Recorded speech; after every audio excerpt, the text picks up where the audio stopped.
All right, our next speaker is Dr. Robin Carhart-Harris. He's in the Neuropsychopharmacology Unit, Imperial College in London. He studied psychoanalysis at Brunel University and his PhD at Bristol. And since then, he's been working with Dr. David Nutt, and his talk is How Does Psychedelics Affect the Brain to Alter Consciousness? Let's welcome Robin.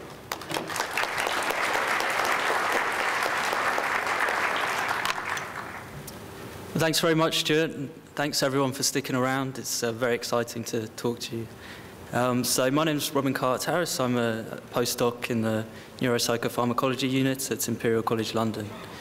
And I'll start by telling you what we've recently been up to. So this will form the basis of my talk, actually, our psilocybin fMRI work, recently completed and now written up and published. We've also recently completed a psilocybin MEG study, so actually measuring neural activity with a better temporal resolution that we can get with fMRI. And we're also currently doing an fMRI study with MDMA, so if you don't know, that's ecstasy. And future work, we've recently received a grant to look at the efficacy of psilocybin as a treatment for resistant depression. So that's a particularly exciting study that we have to look forward to. And also we're hoping to begin an LSD fMRI study, so that will be the first imaging study that's ever been carried out with LSD. Okay, so quickly some acknowledgements. I wouldn't be here today if it wasn't for my boss, Professor David Nutt. He's my mentor and a real inspiration. Also Amanda Fielding, who's been a major initiating partner in the work that we've been doing, and the Beckley Foundation that have provided a lot of our funding. Also the Hefter Research Institute based here in the States, MAPS, and the Neuropsychoanalysis Association. So okay, to get on with the research. So as I said, my focus will be our results with the psilocybin fMRI work that we've been doing. So the first step before shoving anyone in a scanner was to assess tolerability. So we knew that a fMRI scanner could be a particularly anxiogenic, frightening environment for people. So we wanted to model the restrictiveness of a fMRI setting. It's quite a constrained environment to be in. So when we did that, we studied 9 healthy volunteers, 2 of them are females. 3 received a dose of 1.5 milligrams. This was our starting dose, quite a conservative dose. And after dosing 3 individuals, we realized that the effects were quite mild at this dose. So we sought permission to increase to 2 milligrams, and we subsequently gave that to 6 individuals.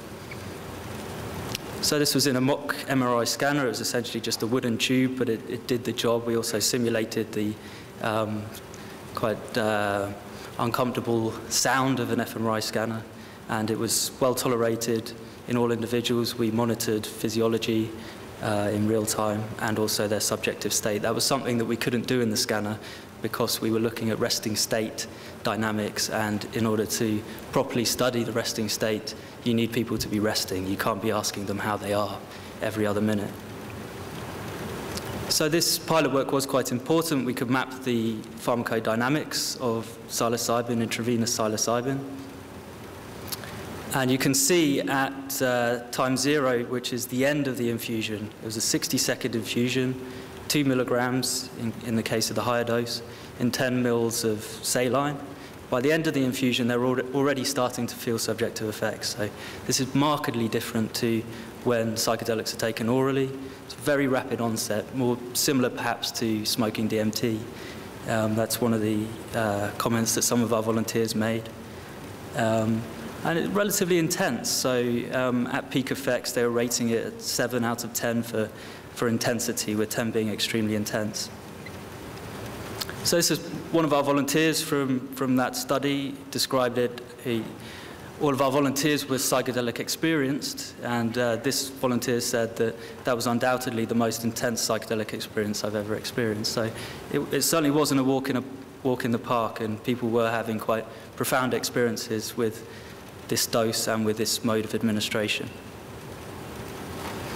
So more broadly, what were people experiencing? So this is we had our volunteers rate a number of different items, and what I'm presenting here is the top 10 highest rated items. And so the first one, I saw my surroundings change in unusual ways. I saw geometric patterns, that's very classic, associated with classic psychedelics. I felt unusual bodily sensations, this somatic aspect was very prevalent. Things looked strange, quite simply. My imagination was extremely vivid. My sense of time or space, my sense of size or space was altered, this kind of Alice in Wonderland effect that things can seem smaller but also expansive. Sounds influenced things I saw, this kind of synesthesia-esque effects. My thoughts wandered freely, so this sort of itinerancy in our cognition, this going from place to place. My sense of time was altered, so again, very classic with psychedelic drugs. And the experience had a dreamlike quality. That often comes up, that people compare it to the dreamlike state. And actually, there is some biological evidence to suggest that the neurophysiology of REM sleep shares some similarities with that of the psychedelic state. So on to the good stuff. So here's our imaging results. We used arterial spin labeling. Sorry, here's the design of the arterial spin labeling study. 15 healthy volunteers, all had previous experience with hallucinogens, mean age of 34. It was an 18 minutes resting state scan, and there was 2. So they had placebo, and then they had psilocybin afterwards. It was eyes open, task-free rest, so they had a simple fixation cross, which they looked at. And 2 milligrams psilocybin was infused 8 minutes into the scan. 6 minutes into the scan. Okay, so the key contrast is perfusion or brain blood flow post-infusion versus pre. There were some ratings intermittently every 6 minutes in the scanner. They rated the intensity, and also there was more comprehensive ratings given at the end of the scan. Now here's the good stuff. So these are the decreases that we found in the brain. We didn't find any increases, so this was a major surprise for us. Nowhere in the brain did we find any increases in brain blood flow as a correlate to brain activity. So this was surprising, and people often describe their experiences with psychedelics as being somehow greater than consciousness. People talk about these drugs as being mind-expanding, but we haven't found here, at least in terms of quantitative blood flow, anything that would support that. But it may suggest that we need to think slightly differently about the phenomenology. So we found these decreases in important connector hubs in the brain, so in the thalamus, the posterior cingulate. I should really use the pointer so that you can see the thalamus there in the middle of the brain, posterior cingulate cortex and the medial prefrontal cortex, and also these lateral parietal regions. We saw it in the putamen. So what's interesting about the location of these effects is that these regions serve as important integrating hubs in the brain. So they receive profuse connections, and they also send out diffuse projections from these regions. So decreased activity predicted the intensity of the subjective effects. So again, adding a kind of compelling factor to the significance of these decreases that we were seeing. So the greater the decreases here in the anterior cingulate cortex, the more intense were the subjective effects. Also at a trend level in the thalamus and the posterior cingulate at a trend level. And so here's some very brief reports to give you a better feel for the phenomenology. So one of our volunteers here said that there was a definite sense of lubrication, of freedom, of the cogs being loosened and firing off in all sorts of unexpected directions. So this can help us understand a map between the brain effects and the phenomenology, in the sense that we're seeing drops in activity in these connector hubs, and people are describing a loosening, a freeing of cognition. So this makes sense. Also, time became another meaningless concept. I could have been there a minute or a million years. So this appeals to the very classic altered time perception that you see with psychedelics. And in a moment, I'll offer an explanation, biological explanation for what might be accounting for that. Again, that was real ego death stuff, a total dissolving of the ego boundaries. I only existed as a concept, as an idea. So this, again, is very typical, especially with especially profound psychedelic drug experiences, that people describe this ego disintegration or ego dissolution, this loss of self, and observing the self more objectively rather than being a subject. It was certainly quite difficult at times to know where I ended and where I melted into everything around me. So this is appealing to ego boundaries or subject-object differentiation, which seems to be lost under psychedelics. And again, I'll go on to offer a hypothesis about what might be happening in the brain to account for this. So our results with ASL, measuring brain blood flow, were quite surprising. So we repeated our experiments with a slightly different fMRI modality, BOLD. Again, 15 healthy volunteers were scanned, and the same dose as well. It was well tolerated, and it produced quite strong subjective effects. So we were on good grounds, really, to continue with this dose. Placebo-controlled design. There were 2 scans in this case. We balanced order. So half of the people received psilocybin in their first scan, half the people received placebo in their first scan. In this case, it was eyes closed rest, so they just simply kept their eyes closed and relaxed. And here's the design. And again, the key thing is the key contrast is perfusion, not perfusion, brain activity measured with the BOLD signal, post-infusion of the drug versus pre. And this is where we found the changes. And again, we only found deactivation, so we found no increases anywhere in the brain. And they were localized to similar regions that we saw with ASL. So you can see the ventral posterior cingulate or retrosplenial cortex, medial prefrontal cortex, again a bit of the putamen and insula. With BOLD, we actually saw decreases in this ventral visual stream. That was something that we didn't detect with the ASL. And it's quite interesting. It's curious as to why we found that with BOLD and not ASL. So here I've registered the decreases in BOLD over the decreases in brain blood flow to show the consistent decreases that we found. And again, just to reiterate, we didn't find any increases in any regions of the brain, only these decreases. And just to show that they were localized, consistent decreases in the ventral posterior cingulate, the medial prefrontal cortex again, and bilaterally in the thalamus here, and the putamen, at least unilaterally. But what does this mean? I've already offered an explanation, and just to reiterate, and quoting this individual again, that there was a definite sense of lubrication, of freedom, of the cogs being loosened and firing off in all sorts of unexpected directions. Okay, so far I've just offered results that are sheer changes up or down in brain activity. So I will go on to some more dynamic measures that we have, which measure essentially connectivity or synchrony between spatially remote regions in the brain, and how the activity is coherent in these remote regions of the brain, and how that connectivity can change after psilocybin. So again, to talk some more about these hubs and provide some evidence that supports them being hubs, this analysis here has essentially used the time series from the posterior cingulate region and running an independent component analysis which finds spatiotemporally coherent networks in the brain. It does this in a kind of automatic way.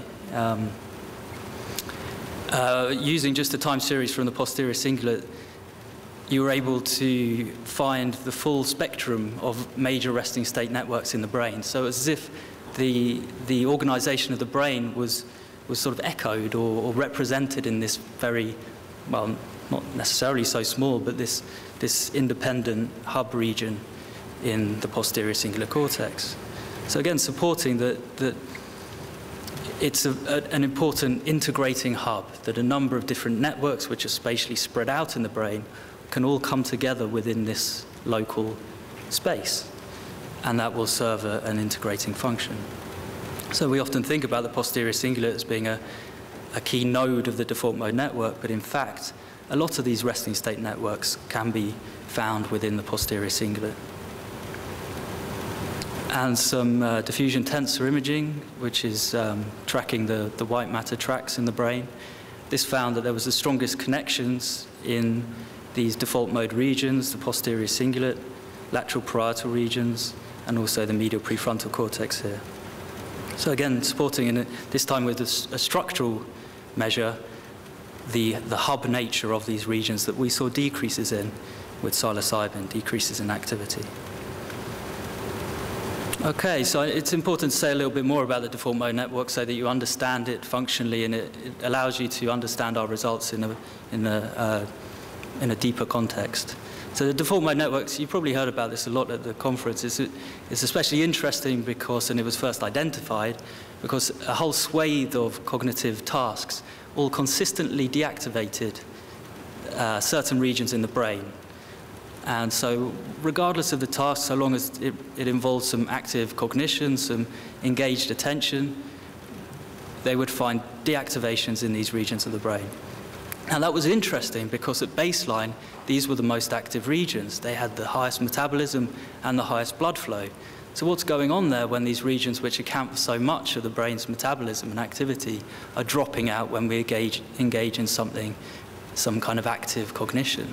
So it's suggesting that what's it doing during the resting state? What's it accounting for? And these kind of thoughts have sort of motivated alongside the empirical work that there may be something related to something quite fundamental, perhaps related to the consciousness or our sense of self. I'll go on to provide some empirical support for that. So the default mode regions have undergone significant evolutionary expansion. The default mode network activates during high-level human functions. So some examples: predicting the future, something that we do that perhaps more than other species, that's debatable. Certainly that dexterity in temporal mental time travel, that we can look far into our past and also predict far into the future. Making social and moral judgments, these activate the default mode regions, and contemplating one's past. So these kind of findings, and also that the default mode network is reliably activated when we self-reference or make self-judgments, judgments about ourselves, have led to hypotheses that this network is related to the sense of self. And also, if you subscribe to the Freudian framework, that they may be related to the ego. And another important aspect of the default mode network is its competitive relationship with a task-positive network, said in a very general sense, or an attention network, a network which engages when we engage in active attention or focused cognition. So you can see that network in blue here. This is the task-positive network. And what's interesting, this is just during spontaneous activity recorded during resting state, so there isn't a task driving this kind of anti-phase relationship between the networks.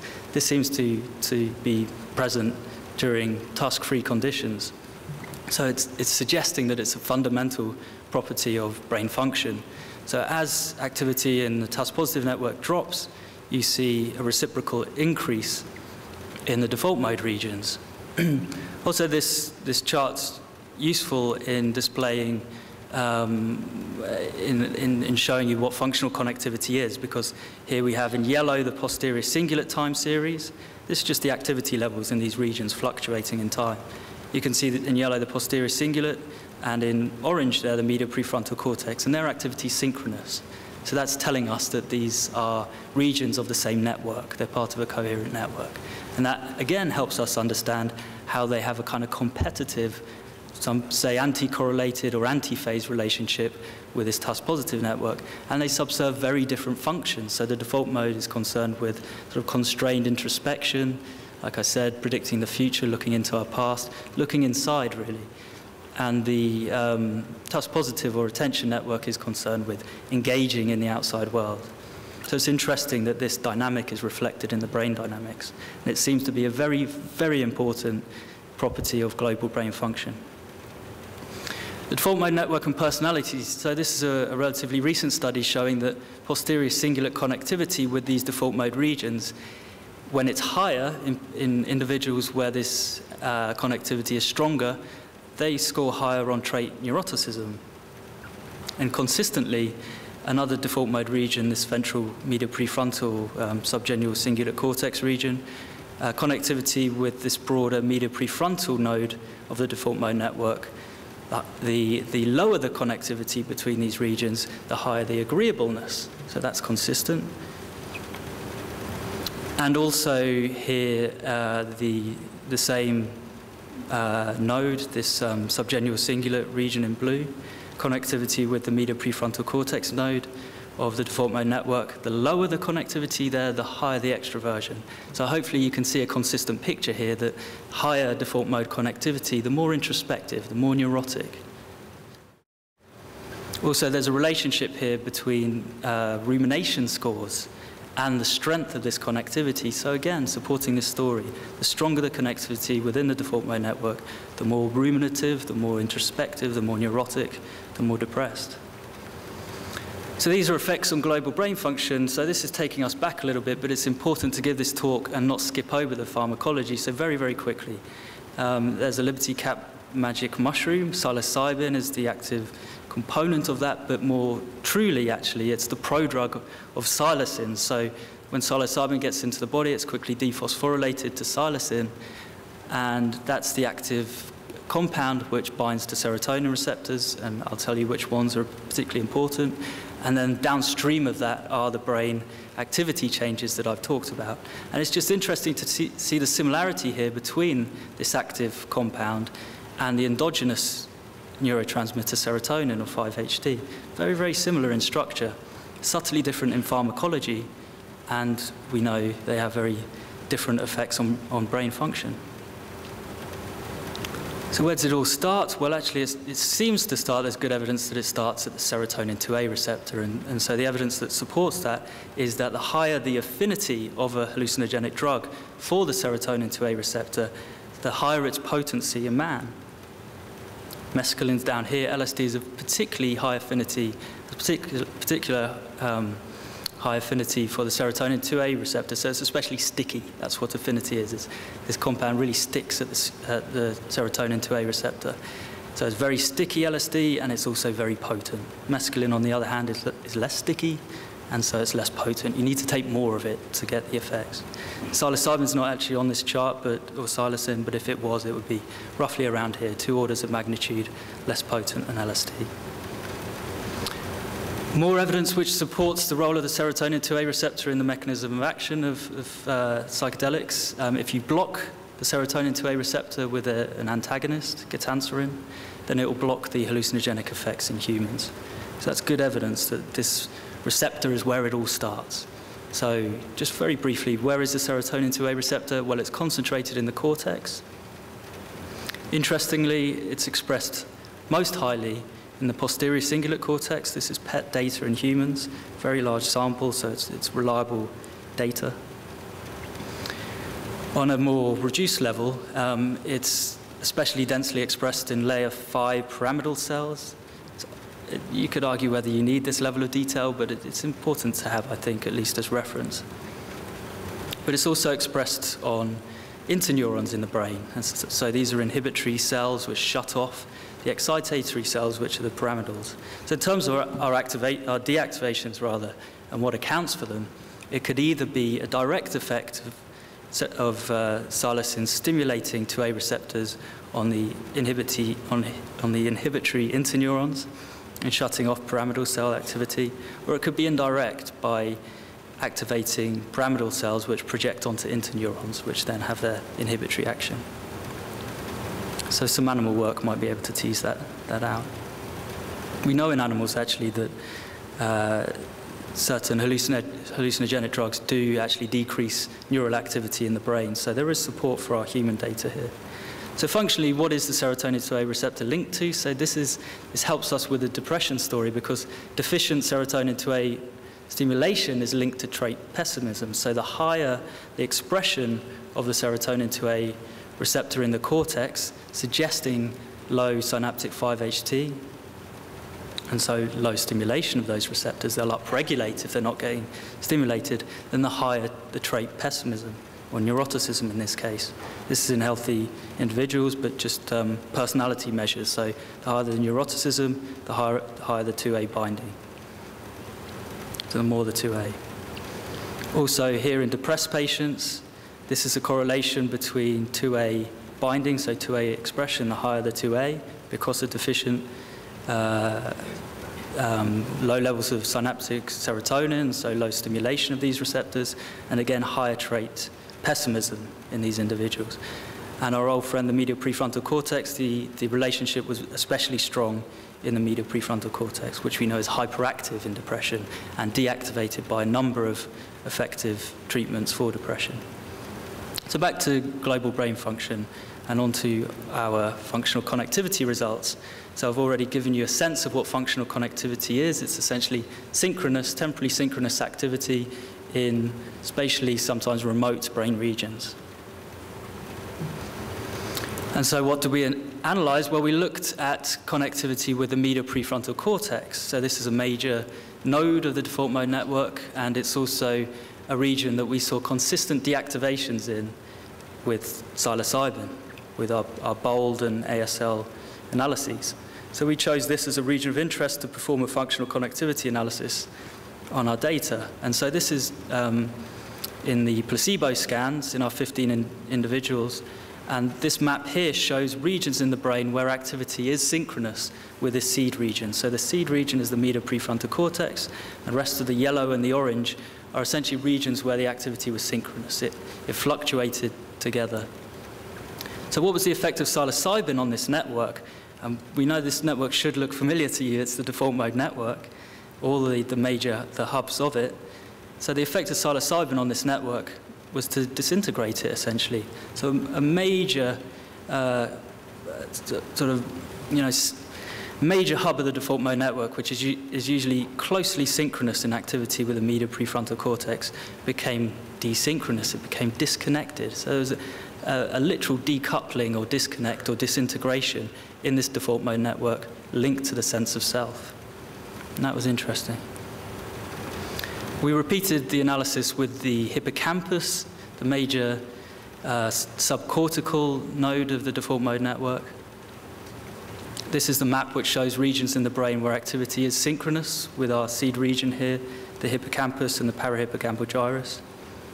You can see the major nodes of the default mode network: medial prefrontal cortex, posterior cingulate cortex.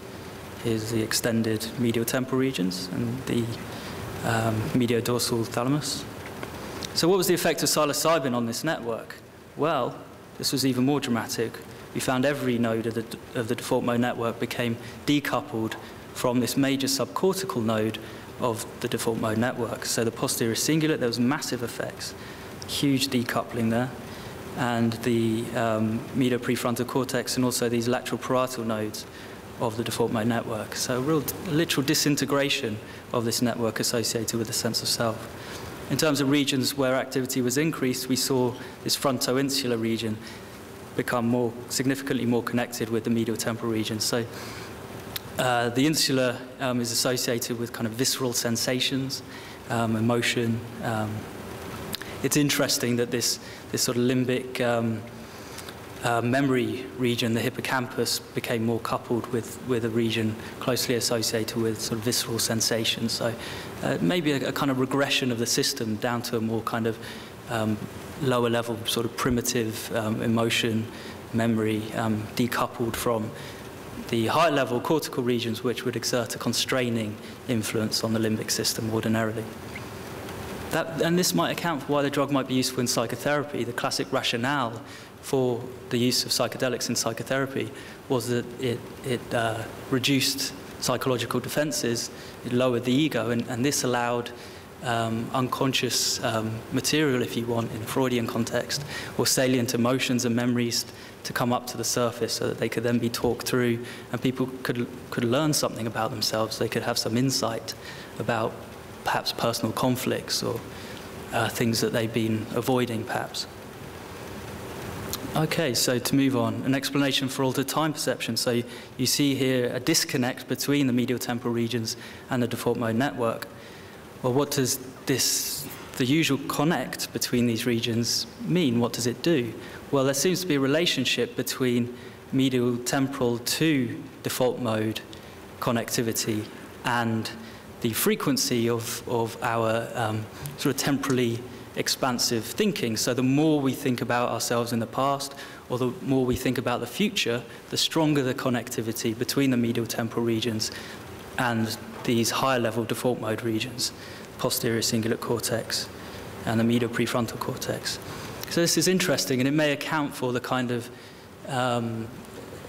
consistent narrative that we usually have in normal waking consciousness, that we have a kind of coherence to our story, to our narrative self, to who we are and where we are and what we've experienced and what we might experience in the future. So is this evidence for ego disintegration, that we see silencing is too strong a word, but we see a decrease in activity in these hub structures of the default mode network, and also including the thalamus here. And we also see this interesting disconnect between the nodes of the default mode network after psilocybin. So just to reiterate that this default mode network and its connectivity and its activity seems to be related strongly to the sense of self. So again, just to quote one of our subjects, he said that this was real ego death stuff, a total dissolving of the ego boundaries only existed as a concept or as an idea.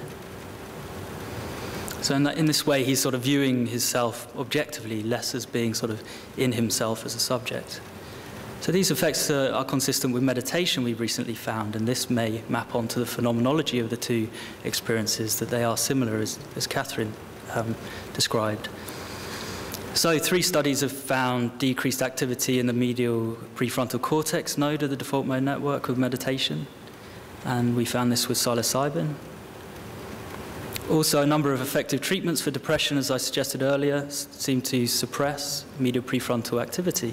So SSRIs, CBT, psychotherapy, sleep deprivation, effective treatment for depression, ECT, highly effective but controversial treatment for depression, placebo even decreases activity in the medial prefrontal cortex, and also deep brain stimulation, so actual targeting of the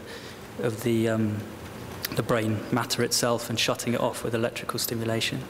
So these all decrease activity in this region, and there is evidence for efficacy in depression. Also ketamine. Decrease between network competitions. So this is another thing that we analyzed with psilocybin. So I've already described how the default mode network and the TAS-positive network usually have this kind of competitive, anti-phase, anti-correlated relationship. They're subserving very different functions. You could say competitive functions. You can only ever daydream or engage in something. You can't really do both, perhaps unless you're on psychedelics or meditating. So that's a hint to what I'm going to talk about in a moment. So with nicotine, which sharpens cognition, in this case, these were smokers in withdrawal. You can see under nicotine replacement therapy on the left there, here, there's a very sharp anti-correlation. So there's a sharpening of the competitive relationship between the networks. And the strength of this anti-correlation and the sharpening of it correlated with improved cognition. And under placebo, they were a bit muddled, and so their networks are less competitive. They're less orthogonal. So decreased default mode network, TAS-positive network competition has been found in schizophrenia. Interestingly, also in early psychosis, where the phenomenology may be more similar to what we see in the psychedelic state, and perhaps, arguably, with some very deep meditation. So in early psychosis, you typically see things like disturbed sense of self, disturbed ego boundaries. So early psychosis would be referring to pre-delusional, and just really when phenomenologically, the kind of experiences where the world becomes strange and people they're not sure what's going on. And the phenomenology in this stage may be more similar to the psychedelic state. Deep meditation, they found this decrease in the competition or anti-correlation between the default mode and TAS-positive network. Also in a particular kind of meditation, non-dual awareness, which appeals to the loss of subject-object boundaries or ego boundaries. So it's suggesting that if you have the default mode network subserving the subject or the self, TAS-positive network subserving object or engaging in the world, then it makes sense that competition between these two networks, as that decreases, you get phenomenology which appeals to the dissolution of ego boundaries or the loss of subject-object differentiation. So a hypothesis here is what I just said, that Tusk default mode network versus Tusk-positive competition underlies subject-object differentiation or ego boundaries. And this is consistent with what people were reporting in their psychedelic experiences with psilocybin. So one volunteer, just to repeat what I've said before, it was certainly quite difficult at times to know where I ended and where I melted into everything around me. So it's very hard to describe what this dissolution of ego boundaries is, but quotes like that can really help us. Changes in functional connectivity. Okay, so this is the default mode network versus Tusk-positive connectivity measure, which we did under psilocybin. In blue, you can see the dorsal attention system, which is a classic Tusk-positive network. It engages when we typically engage in physiospatial attention, and the default mode network in orange here. So you can see post-placebo, it's very faint, but there's actually a sort of negative correlation between the activity. So as activity in one network goes up, activity in the other goes down. And this is during resting state, so there isn't a task driving this sort of inverse correlation or inverse relationship. It's something which is fundamentally there in the global brain dynamics. And then we find under psilocybin there was a significant increase in the connectivity or a decrease in the competition between the two networks. So we found that with the dorsal attention system and the default mode network. We also found it with what's referred to as the salient system, which is another classic Tusk-positive network. Engages when we focus our attention, and it has this antiphase or orthogonal relationship with the default mode network. You can see post-placebo, there is no connectivity between the two networks. Then under psilocybin, there's a significant increase in connectivity or a decrease in competition between the two networks. And it's quite nice to actually see the time series. So here we've got blown up the time series of the salience network versus the default mode network. You can see on the left, lost my cursor, that there is orthogonality. They're essentially different networks. Yet under psilocybin, there's quite a dramatic change, and they become almost as if they're the same network, which is very strange. I mean, these networks subserve very, very different functions, and here under psilocybin, they're operating as if they're the same network. So decreased default mode network, Tusk-positive network connectivity has also been found in sedation, which doesn't perhaps fit the story that I'm telling here, that somehow decreased competition between these networks accounts for subject-object, a dissolution of subject-object boundaries. So under sedation, there's a graded, so the decrease in anti-correlation, or the more correlated the default mode network and the Tusk-positive network, the more unconscious the individual. So at waking, it's present. Then at mild sedation, it's slightly less. And then at unconsciousness, there isn't any anti-correlation, essentially. So this is slightly inconsistent rather. Well, the findings here are consistent, I mean, in terms of the changes in default mode versus Tusk-positive network connectivity, but the phenomenology is very different. So none of our subjects reported reduced consciousness. They didn't report sedation. But the findings in terms of resting state network connectivity were the same. So what's going on there and what accounts for that? So one thing that has been found with sedation is decreased thalamocortical connectivity. And this was found here with the default mode network, the top one there, and the thalamus. And again, this graded decrease in thalamocortical connectivity. So it's present in waking, reduced in mild sedation, and further reduced in unconsciousness. And this was true for the default mode network and thalamus connectivity, and also for the Tusk-positive network and thalamus connectivity. Very neat correlation there between the level of consciousness and thalamocortical connectivity. So this raised the question, what do we see with psilocybin? Do we see the same loss in thalamocortical connectivity? And if we don't, then could that account for the difference in the phenomenology? So we measured this. So here's the thalamus in orange and the default mode network in blue, and we measured the connectivity between the two. I think my gray on this chart is very faint. It's at this level. And here's post-psilocybin, so here's post-placebo. And again, we've got pre-psilocybin and post-psilocybin. They're just two different contrasts, but essentially measuring the same thing. So we found no significant change, and if anything, there was a slight trend increase in thalamocortical connectivity with psilocybin. So that's inconsistent with what's been found in sedation, and then this might account for the difference in the phenomenology. So again, this time looking at thalamo-TUS-positive network connectivity, this time we actually saw a significant increase in connectivity between the thalamus and the TUS-positive network after psilocybin. So this is inconsistent with what's been found in sedation. So it raises the idea, here we have preserved or increased thalamocortical coupling. This is inconsistent or even opposite to what's been found in sedation. So some summary hypotheses to end my talk. Default mode activity and connectivity this is a hypothesis that can be tested.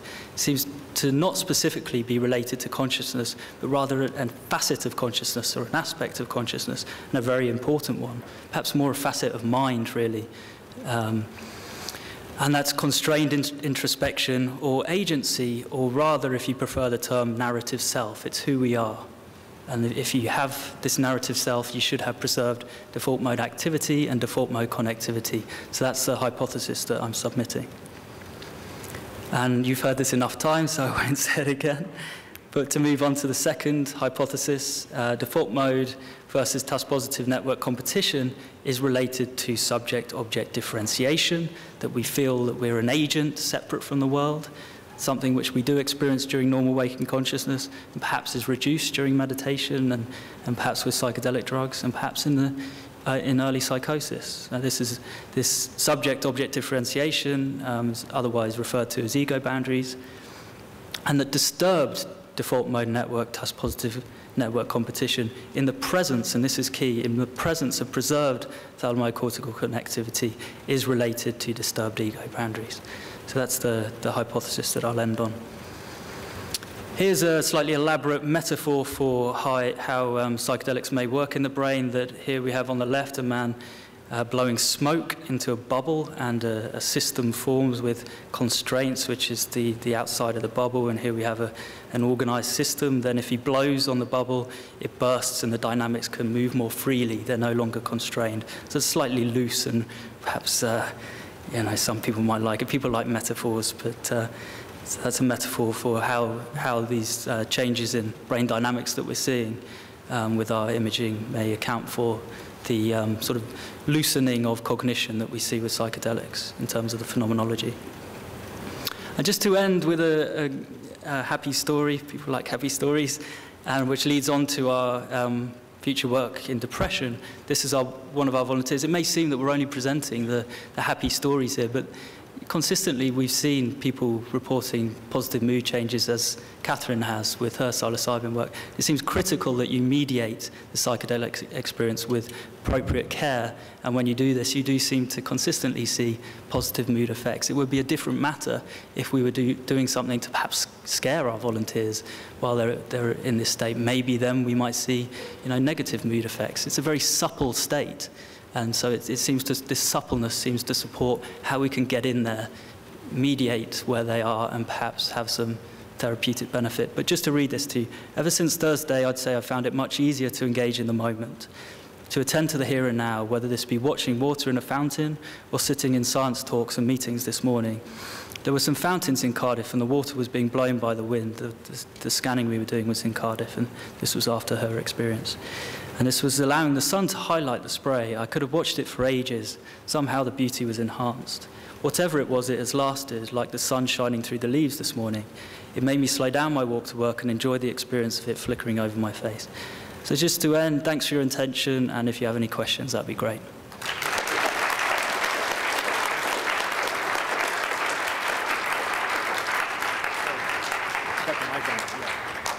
Thanks so much. That's really awesome. We're going to have a bunch of questions. I'm going to take the prerogative for the first question, as you might guess. So we have a fundamental paradox here. These people have enhanced consciousness. You could say they're tripping their brains out. And yet the metabolism, the blood flow, is reduced. Yeah. So as I mentioned the other day, in my view, there's a fractal of consciousness with layers, a hierarchy, and consciousness can move up and down. And as you go down, you get more intense. And as you go down and go inside neurons to, say, the quantum level, you would have more enhanced activity, and yet you wouldn't need the membrane. So is that consistent or inconsistent with what you... Well, actually, I would say there is some consistency there. So, I mean, we know that the brain is organized hierarchically. You can certainly see that when you look at the organization of the visual system. And what you see with psychedelics is that certain sort of aspects of the hierarchy perhaps become sort of manifest in the state. So, for instance, people see hallucinated motion, they see geometric patterns.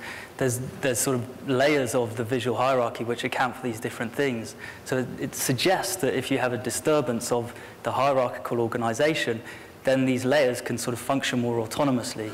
And so you can see perhaps even the functional organization of the visual cortex. You can see its geometric organization, or you can see regions that account for movement, for motion. Okay, Bill Faw over there. Quick comment and then question. The comment is, I noticed on CNN last night, they're reporting on a study or experimental thing where they have implanted electrodes into medial prefrontal, specifically labeled area 25. Yeah. And people with very, very, very resistant depression coming out of it fairly quickly from this. They worked out a power pack type of thing so that they would get this stimulation in 25. That's just a comment that I think is very consistent with that area being crucial in terms of depression. The question then is, where the default and the TPN thing are decoupled, where the competition is decoupled, the locus coeruleus in the pons is often stated as a possible toggle area between these two. At least I've heard that reported on here at the last Tucson and so on. And of course, locus coeruleus is basically norepinephrine center and so on. But I'm wondering if that's the area where the competition between these two networks occurs and is perhaps decoupled by psilocybin. I don't know what that have to do with serotonin, except serotonin Raphe areas do feed into the locus coeruleus. Is this involved at all that you know? Well, there's some evidence that catecholamine centers in the brainstem, so dopamine centers. I don't know about the locus coeruleus actually, but they have connectivity with, certainly we know anatomically they have connectivity with the salience system, so there's dense dopaminergic projections to the insular and to the dorsal anterior cingulate. It sort of supports, yeah, if you want to think about the LC and what that might be connected to, you might suggest the TUS positive network and particularly the salience network. And there's some sort of very loose speculation that the dorsal raphe, the serotonergic cell bodies, they may have some connectivity with the default mode. Maybe something there. Before we get to the next question, could somebody else run this other mic and we can cover both sides of the room? That'd be very helpful because we have, thanks, Graham. Barrett. Yeah, so somewhat related. I would like to know a little bit more about the other neurotransmitters that might be involved in this. So the psychedelics do not bind selectively to 5-HT2A. So I'm wondering whether you did any serum analysis, or whether you could say any more about or norepinephrine, dopamine, or were there any of the other neurotransmitters that are normally involved in some of the antidepressant and anti-seizure drugs that were effective? Well, I mean, you could go into great depth about the pharmacology, so I just presented the basis really, and it's nice to have coherent stories in the serotonin 2A. The importance of that does seem to be critical. LSD is a more non-selective compound, so that binds to a number of different receptors. That may account for some of its added potency, may not just be its affinity for the serotonin 2A receptor. Certainly there are other receptors involved in these drugs' mechanisms of action. Hi, Robin. Thank you. I wanted to ask about your study design and your upcoming psilocybin depression study. I was wondering what's the design? Is it a purely pharmacological intervention, or is it going to be more like some of the other research being done where it's psychedelic-assisted psychotherapy. I would expect that because it's IV in the short time course that really restricts a sort of psychedelic psychotherapy possibilities. Well, it's a very good question, something we've thought a lot about. We actually went to visit the Hopkins team to get their advice on how we should mediate the experience that we give our volunteers with depression. And so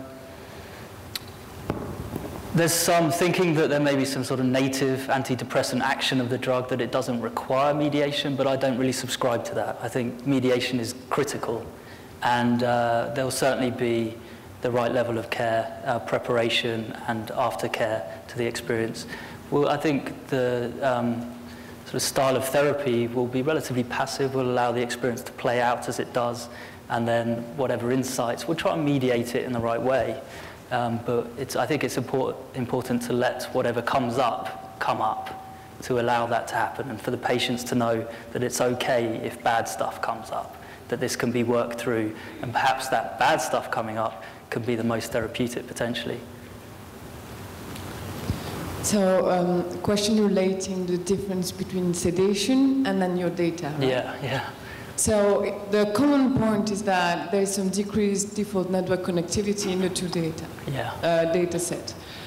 In anesthesia, there is not only decreased connectivity in the default network, but also in the task-positive network and actually in all associative networks of the brain. Yeah. Not in visual or auditory, but there is decreased cortical-cortical and thalamocortical connectivity. Yeah. Not only in the default network, but somewhere else. Yeah. So did you look at task-positive, like cortical-cortical connectivity in your data? Because that could explain why consciousness doesn't disappear, but more like the self-related content. Yeah. And then you still have something. That's a really good question. And then also, like maybe you were talking about the visualness of the subject experience. Maybe another way to look more directly at that would be also to look in the visual network per se.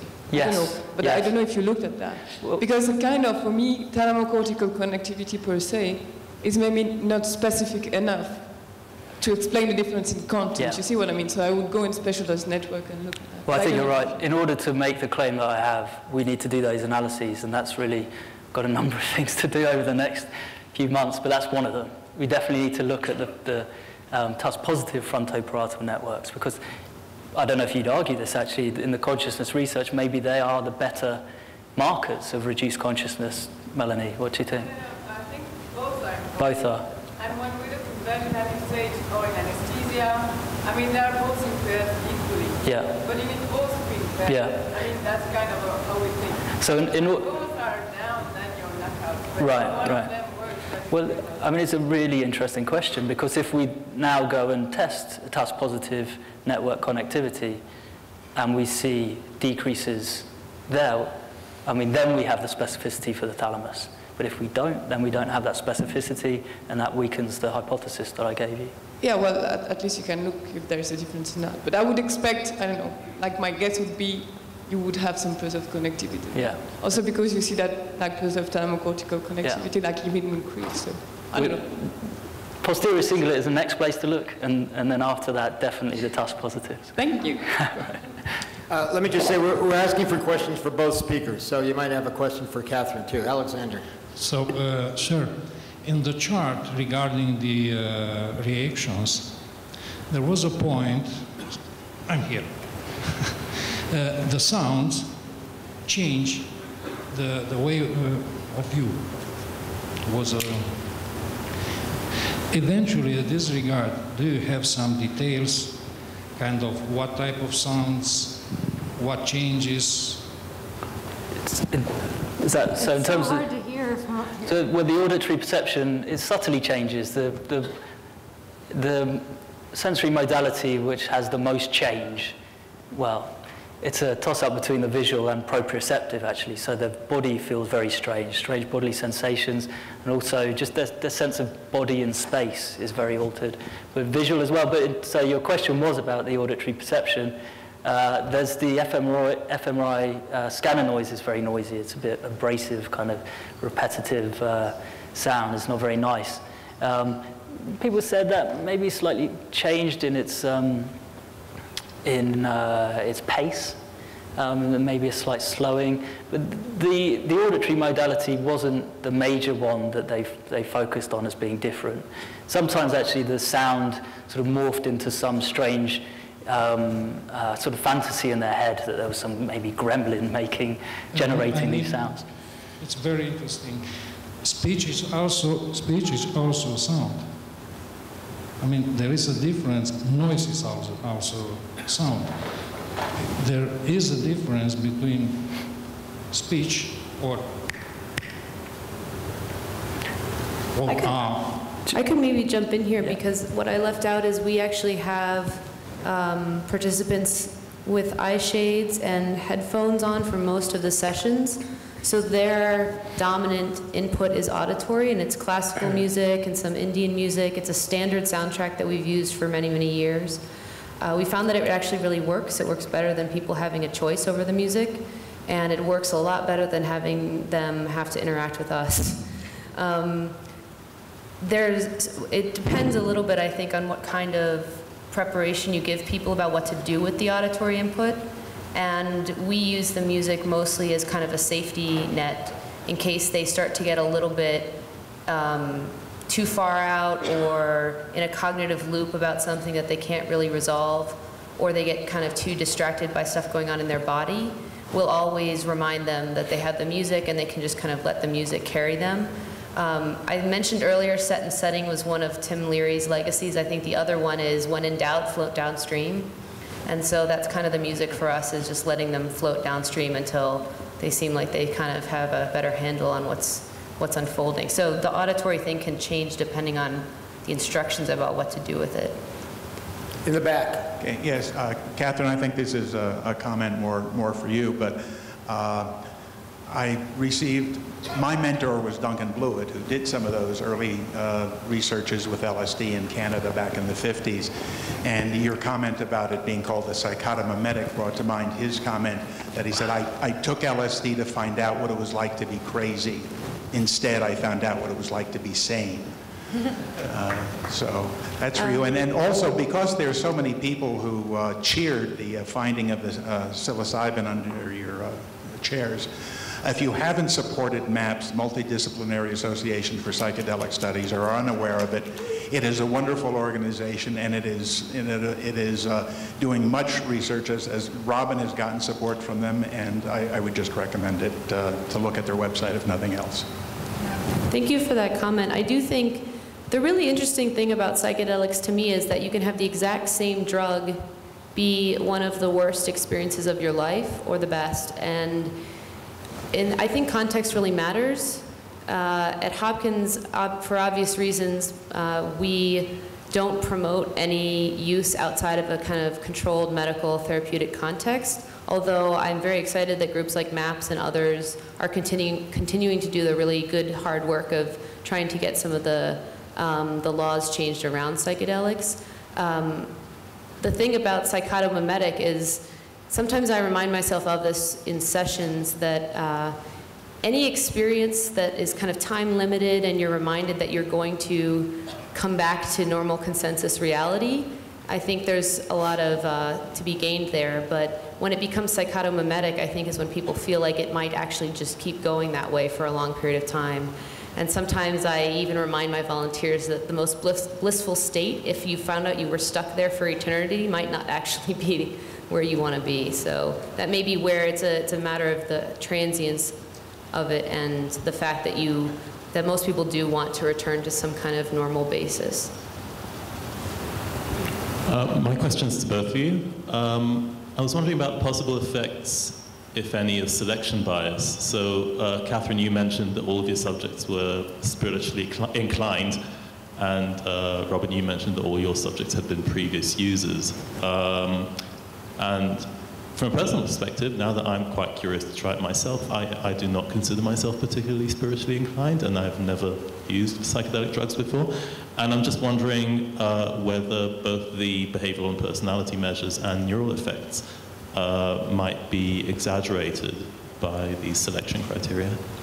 Well, I'll start by saying I think they probably are. I think there are the selection biases probably well, I'd certainly say in my study we have psychedelic experience, so we're reducing the risk of adverse events by doing that.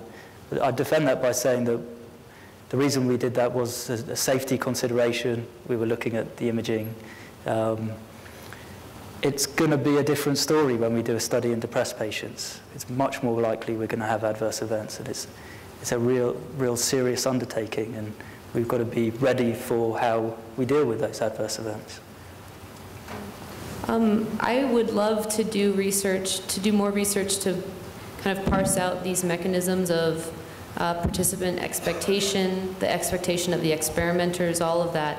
But at this point, the people who want to fund this research want to know certain big questions first, and they care less about the mechanism, and the government doesn't care about any of it. So I would love to see a day when just these basic science questions can be asked, and you can manipulate expectation and all of the things that we know must be contributing to some kind of bias in the results. But for now, we kind of can't, you just have to kind of keep track of all of these things and hopefully eventually be able to research them.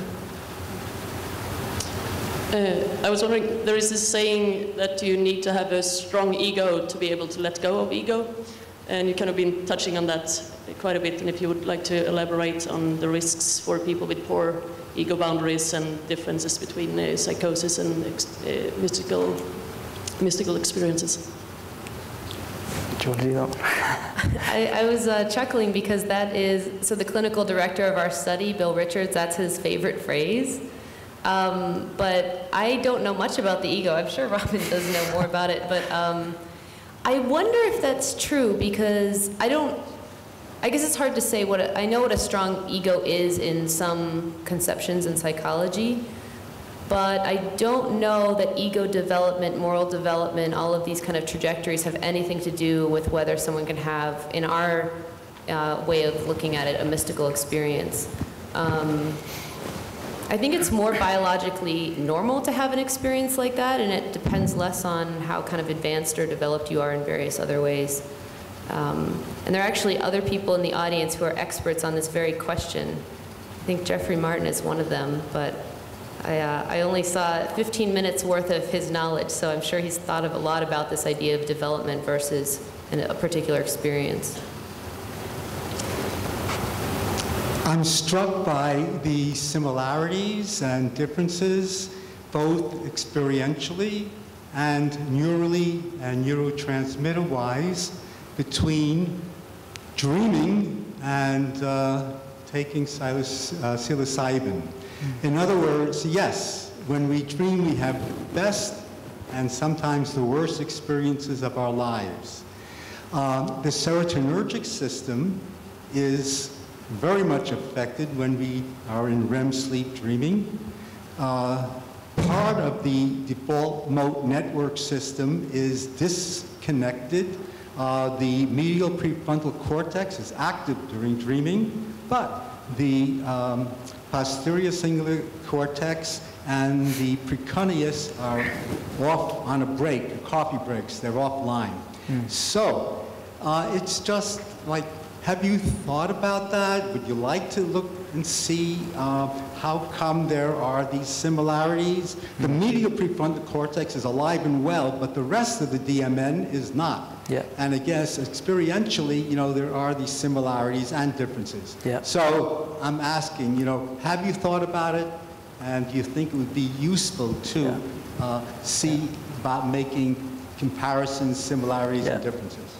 Yeah, well, I mean, I've thought about it a lot. Actually, the idea I came to my boss with when I wanted to do a PhD was to look at to compare the neurobiology with imaging of REM sleep and the psychedelic state, because the phenomenology is being compared. There is some evidence to support that the biology is similar, and actually. There are some studies from the 60s where LSD was given shortly before sleep onset, or actually in one case infused during sleep, and it significantly decreased the latency to REM sleep. So essentially it, significantly promoted REM sleep and dreaming. Actually, in one case there was awakening as well. So I have I think it's a very strong hypothesis that I really want to test. Dream imaging studies are especially difficult to do, but there's definitely place for some new studies imaging dreaming. And personally, I'm trying to work that collaboration actually, but it's difficult and there's a lot going on at the moment. So. Okay, we're running out of time. We'll take a few more questions. I wanted to ask about the long-term effects that seem very fascinating, where you actually have long-term effects in the last 14 months. And it seems as though post-traumatic stress disorder and psilocybin produce exactly the opposite long-term effect. And I wonder if if there is some common mechanism, if you'd want to speculate on it. And also if you think that it may have something to do with epigenetics, meaning Christopher Badcock's The Imprinted Brain. He talks about that a little bit. So there's some kind of cluster of epigenetic genes that could be responsible for both when it comes to long-term effects. So I've been thinking more and more about biological mechanism and possibly epigenetic mechanisms for different kind of timescales of change, both in the work I'm doing with meditation and with psilocybin. I think that will bring us closer to a mechanism for why it seems that certain time-limited experiences can have such a long effect. That's actually a kind of a radical notion that you can change the brain and your genetic expression over such a short time scale. But I think more and more we're seeing that all sorts of interventions that just haven't really been studied yet can do that. So it's not, it could be at the level of psychology. And I think that beliefs and values and attitudes and behaviors matter a lot. But you are also fundamentally changing the brain and physiology, I think, in the long run. Maybe it's an easier case to make with meditation, because there's been tons of work done showing neuroplastic changes in healthy adults there. Not anything so far in epigenetics, although I don't want to break his cover, but Richie Davidson showed some data at the Center for Mindfulness meeting a few weeks ago showing epigenetic changes with meditation. So I think it's coming, it's on the horizon. Two very quick questions, one for each of you.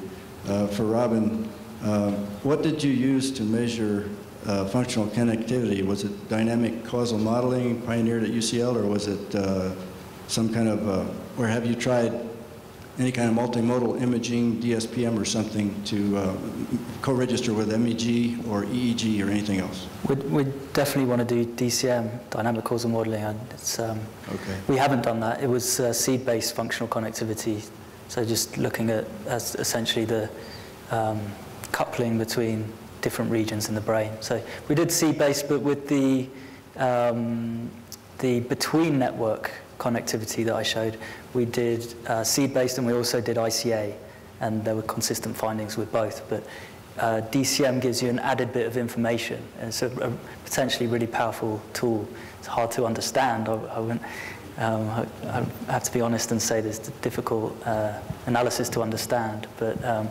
I think it's a really important one to do, and we certainly will do that. Okay, and for Catherine, in all the subjects that you've tried, do you see anything that's a contraindication for a 64-year-old introverted male?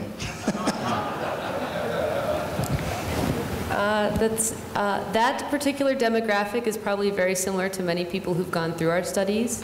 I would say the serious contraindication is any family history of schizophrenia or psychotic versions of various mental disorders. We screen out not only first-degree relative, but second-degree relative with any kind of schizoaffective, even a suggestion of a possible diagnosis or maybe undiagnosed. There's a possibility, and it's not just psychedelics, but marijuana too, exposure to certain drugs can trigger psychosis, and I guess you could get to a certain age at which that's no longer a big risk, but we avoid it entirely. And I would say that there have been probably a few volunteers who maybe had made it through screening, had a fine time, but had some of the kind of paranoia and delusions come up. And I'm interested in whether maybe there's some family history genetic component there that we missed or that didn't come up in a diagnosis that they knew of. I do think that that will prove to be effective in predicting why some people have really classic bad trips or triggered psychosis that really kind of jars everything loose rather than produces adaptive changes. Okay, I know there are a lot more questions, but we're really running. I have about 10 myself about quantum effects. I know, I'm getting to you. Okay. So the lady in blue will have the last word. Okay. Oh, thank goodness. So this is for Catherine. So first a story and then a question. So I have a friend, and when she was in her teens, in her youth, experimented with psilocybin and had a number of mystical experiences. And since then, at random occasions, has been able to return to that same sense of feeling without any drug-induced or any meditation. And so I'm wondering about, the question is, any studies that you have or long-term studies about how that might affect your ability to get into that, have that another mystical experience subsequently. I mean, I do think it gives you familiarity with the subjective experience. I think there's a more solid claim that possibly if you're doing some kind of induction like meditation, that would be more likely. But I'm thinking that in the placebo research, if someone has already had an experience with a drug and then you give them a placebo and tell them it's the drug, they'll have a stronger placebo effect. So, you know, more familiarity, you can kind of fill in the gaps more. In terms of actual data, though, the only thing that's really been looked at is the kind of visual, perceptual disturbances that some people seem to get even after they've stopped taking psychedelics. And Matt Baggett did a 15,000-person survey and showed that basically the more you took psychedelics, the more likely you were to report having those persistent visual disturbances. And it was mostly LSD and not the other drugs. So no one's really looked at these other kind of domains. I think it's quite possible. This person turned out to be a long-distance runner or a runner, and after a period of long running, you know, like a half marathon or so, and then subsequently was able to lose that sense of self and feel subsequently interconnected with everything and have that same experience kind of come back on them. So I'm just... Well, yeah, long-term running is a pretty good way to produce changes in consciousness, so... Okay. All right, thank you all. Let's thank our speakers for an excellent closing session.